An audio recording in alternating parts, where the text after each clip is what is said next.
sa lahat ng mga viewers ko dito sa YouTube channel ko po.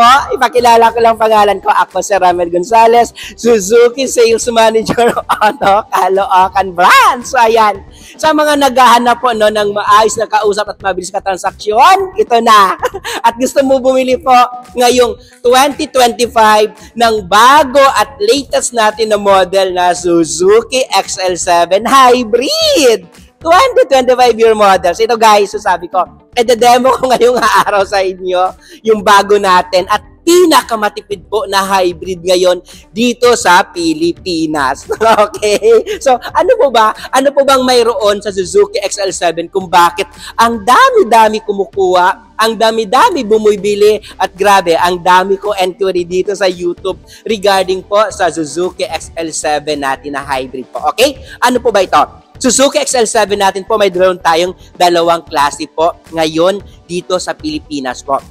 Suzuki XL7 natin na monotone, ito demo natin, monotone white color. And yung isa pa po, Suzuki XL7 natin na hybrid na two-tone po. Difference lang naman yan, color. Color po natin sa two-tone po is Savannah Ivory po. And pangalawa po, yung orange color natin, na yung difference lang po dito, mayroon po black accent po dito sa taas. Okay? And yes, of course, and sa monotone naman natin, mayroon po tayong color na apat na pagpipilian. Mayroon po tayo ito yung white na i-demo ko ngayon. Mayroon po tayong gray. Okay? Mayroon po tayong khaki. And mayroon po tayong ano ba yung color natin na mayroon po dito sa Suzuki natin na XL7. Ito ba guys, ang bago natin ngayon, yung pinakalitas natin ngayon na Suzuki XL7 natin na 2025 po, yung dito niya po, naka-mugs po tayong 16. So pag nakikita nyo po, ang ganda po ng itsura ng mugs natin. And yes, of course, sabi ko nga, naka-black color po yung mugs natin ngayon. Okay? And dito, pag makita nyo po, dito, alam nyo, sa lahat ng mga Suzuki cars, Suzuki XL7, grabe. Kita mo? Ang taas. Kaya ko dito lumusot sa ilalim. Sobrang napakataas ng ground clearance ng Suzuki XL7 natin. So, ano po ba yung purpose? Ba't kailangan natin, pag bumibili tayo ng sasakyan, kailangan natin tingnan kung mataas yung ground clearance po ng sasakyan? Kasi, dito sa Pilipinas, sabi ko nga, konting ulan, baha agad. Konting ambon, baha agad. Wala pa nga minsan baha. Wala pa nga ulan, baha na agad. So, ito, passable po tayo. Okay? So, tignan natin po yung loob ng Suzuki XL7 kung ano pong mayroon po sa Suzuki XL7. And yes, of course, ito po. Kagandahan po ng Suzuki XL7 natin. Ito, ang ganda ng forma. Grabe, no? Ang tapang-tapang. Pero pag cheeks naman, ang cute niya tignan. Okay? Then, ito, naka-multi-reflector na din yung ilaw natin with fog lamps na din. And pag nakikita natin, tignan naman natin po yung side mirror niya, meron pa po sa dito po, may side turning light na din po dito po sa side mirror natin, sa Suzuki XL7 natin. So, tignan natin yung loob. Anong meron sa loob? Tignan natin doon. So, ito, Suzuki XL7 natin. So, ito guys, ito, kagandahan po ng Suzuki XL7 natin, sabi ko nga, maliban sa mabili at ang daming kumukuha nito, sobrang napaka-forma.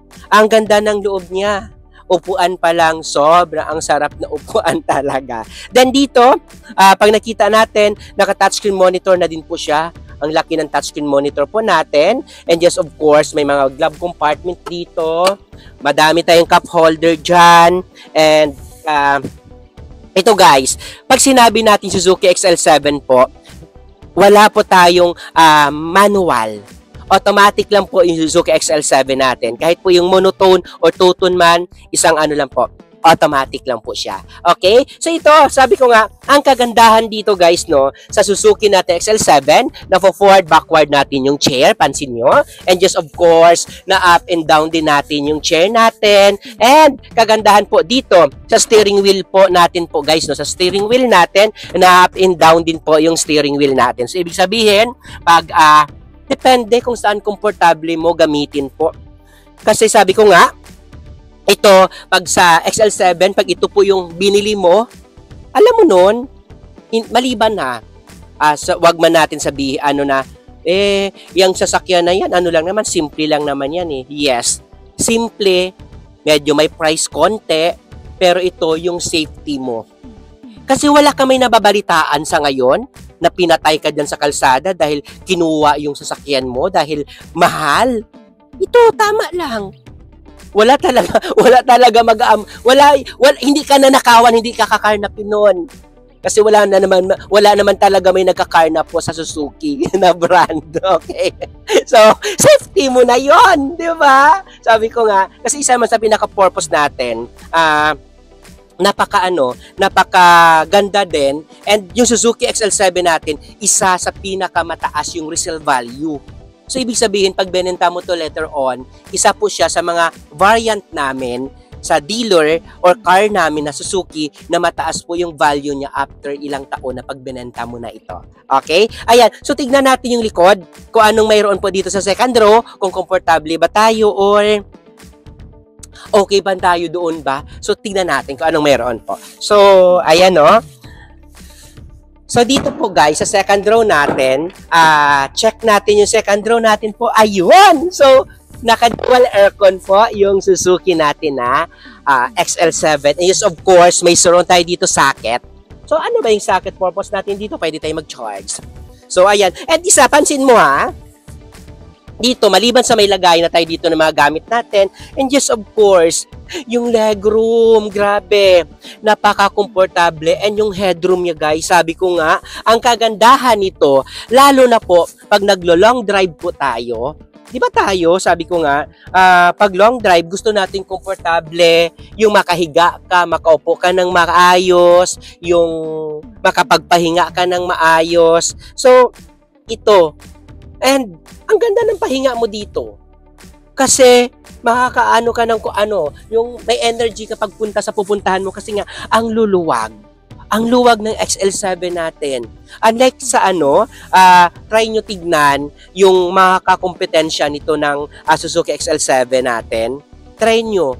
Kasi dito pa lang po, sa spacious, talagang sulit na yung pera mo sa pagbili ng Suzuki XL7. Sa mga nag-check kung anong difference sa iba, check nyo. And ikaw mismo, puntahan mo sa dealer dito sa amin, dito sa Caloocan, puntahan mo ako dito, demo natin sa inyo. Sakyan nyo para makita nyo talaga kung nagsasabi tayo ng totoo. Okay? Ayan, sa mga OFW natin dyan ng mga viewers, no, lapitan ko kayo. Ayan, kasi gusto ko to kausapin yung mga OFW ko dyan ng mga viewers. Sabi ko nga, no, pag bumili kayo and gusto nyo ng mabilis na kausap and legit talaga na nagtitinda po ng Suzuki cars. Kasi ang dami-dami dyan nag-upload dito sa YouTube na mga malalaking channel pero hindi naman talaga sila authorized magbenta po ng Suzuki cars po. Okay, bali ginagawa nila, pinapasa-pasa lang nila sa mga kakilala nila na mga agent. So ako talaga, hindi na kita ipasa. Ako na mag-aasikaso. Ibig sabihin po, mayroon po tayo after sales na maibibigay sa inyo po. Yung parang less worry after po, no? Na mayroon na talagang mag-aalaga sa iyo. Habang nandito ako sa Suzuki Cars, may mag-aalaga sa inyo po. Okay? So ayan, ano bang requirements para makakuha nito? Para maka-loan kayo? Sa mga lalo sa OFW natin, napakabilis lang. 3 months lang na remittance na nagpapadala talaga kayo ng remittance dito sa Pilipinas. Through valid ID, saka latest natin na kontrata po dyan. Okay? Ganyan lang naman kailangan. Kung wala ka 3 months na remittance, 3 months bank statement na talagang kaya mo magbayad. Kaya mo bayadan yung niloan mo nito. Ang baba ngayon ng mga down payment natin at grabe, pag cash po kayo, grabe, limpak-limpak talaga yung discounted na binibigay natin. Hindi ka pa nagtatanong, hindi ka pa nag-i-inquire, hindi mo na kailangan pa na, Ramel, may nagbigay sa akin ganito, Ramel, may ganito. Sa akin palang pagtanong mo, itong discount, kung gusto mo ako balikan, ikaw bahala. Pag ayaw mo, ikaw din bahala. Okay? Kasi, sabi ko nga, mabilis tayo kausap. Hindi na paligoy-ligoy pa, bagsak presyo agad. At dito naman, pag locally employed ka, kahit na probinsya man or kahit saan ka man dito sa Lupalop sa Pilipinas, bibigyan kita ng magandang deal. Okay? Then tignan natin yung likod. Kung anong mayroon po sa likod. Dito po, sa Suzuki XL7 natin. Okay? So yung likod niya, To be honest, mayroon pa pala dun seater ha. Ito kagandahan po, naka 2-eye backup sensor din tayo na naka body color. So ito, yan. And meron na rin po tayo backup camera. So makikita natin yung likod natin. Ito po yung backup camera. Kagandahan po, may third light dito po, mataas. So mas ano siya guys, no? Katulad nun, makikita ka agad na magpapark ka o mag-ano po dito po. Okay? So dito naman po, makikita na din po natin na ang ganda po ng forma niya po sa likod. So, iba.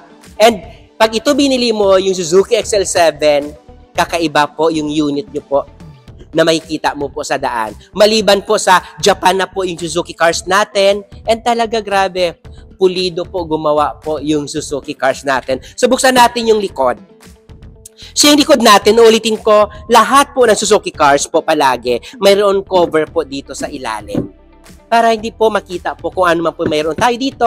And yes, of course, nafo-fold po yung chair sa third row natin. So, sa third row natin, so ito, sabi ko nga, pag ito, maleta, siguro I think kaya dito ng 3 na large na maleta. Kaya to, nafo-fold po ito. Kung ayaw mo namang gamitin, yung dito po sa third row, and dyan lang sa harap, pwede. Sulit. Sulit talagang pagbili mo dito. Puntahan nyo ako guys, dito sa Suzuki Auto Caloocan. Pag pumunta kayo sa guard, wala na kayo ibang kausapin. Sabihin mo kamo, kausapin ko si Ramel. Si Ramel yung kamo, yung manager kamo, yung nagbablog. Kasi, pag nakapag-usap kayo sa iba na mga sales namin, hindi ko na kayo makukuha kasi meron kaming one-touch policy. So, hindi ko na kayo magagalaw. Hindi ko na maibibigay yung pinaka-deal na gusto nyo po. Yung iba kasi sabi lang naman, okay lang yan, busy si Ramel, nasa meeting, ang daming ginagawa. Tapos, kung ano man pong binigay doon, gano'n naman ibibigay ko. Pero alam yan ng mga buyer, pag manager, may iba pa po talagang tinatago yan na pwede pa ibigay na discount. Kasi sabi ko nga, may iba kasi pag alis, tatawag Ram. Kausap ko Ram. Kunin mo Ram. Eh, hindi nga kita nakausap dito eh. Nagpunta ka na din lang dito. Ako na talaga yung kausapin mo. Hanapin mo na ako agad. Okay? So, ayan. So, sabi ko, lahat naman po, pwede nyo ako maano, o pwede kayo mag-comment dito mismo sa sa video na to. Mag-comment kayo kasi sabi ko nga,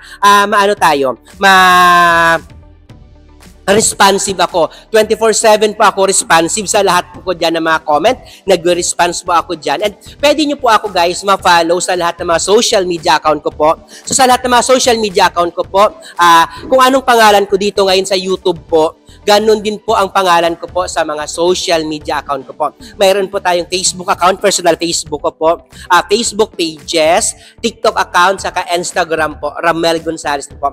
Pwede din po ako tawagan sa number ko po, personal number ko po. Kung ano po naka-screen ngayon dito, nakikita niyo sa screen nyo po, 0915-907-9878 po. Yan po yung number ko po. Ulitin ko, 0915-907-9878. Yan po yung number ko. Pwede nyo po ako tawagan. At ibigay ko sa inyo lahat ng gusto nyo po. Okay? Ulitin ko. Huwag kayo mahiya. I-contact nyo lang po ako. Ako na po bahala magbigay sa inyo ng gusto nyo pong deal. Napakagandang deal po. Okay? Ayan. Huwag nyo kalimutan na. Pangalan ko si Ramel. Puntahan nyo ako sa Caloocan. Dito lang po akong manager sa Caloocan branch po. Okay? Ayan. Sa lahat ng mga viewers ko na mga bago dito, huwag nyo kalimutan i-like, i-share na din po, and click the notification bell para palagi kayo updated. Palagi naman ako updated dito sa YouTube po. Ang dami-dami ko na ina-upload dito. And ipamalita yun na din sa lahat ng mga friends nyo, sa mga kilala nyo, na mayroong Ramel Gonzales sa Caloocan, nagbibigay ng sobrang malaking cash discount at ang dami-dami na previous ipamimigay at mabilis kausap, mabilis ka transaksyon. Okay? Ramel Gonzales nagsasabi na, bye!